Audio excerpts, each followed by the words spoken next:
think satellite, you're thinking something the size of a car or bigger. It's the size of a loaf of bread, and that's our satellite.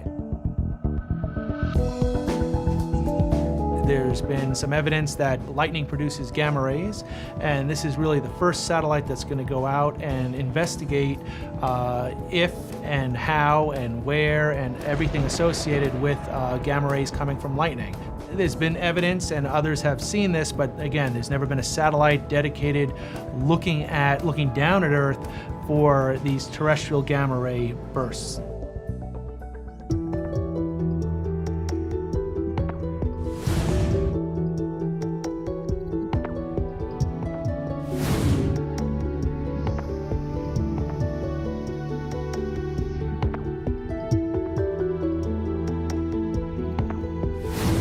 We want to make artificial signals similar to lightning and see what the board does, make sure it's filtering those signals the way we want. We're going to put it into HDL code and then get it through this chip. One of the tenets of the CubeSat program is to involve undergraduate students at all levels, from design to building to some of the theory, data acquisition, every aspect of this. So we're really training here the next generation of space scientists, of satellite engineers.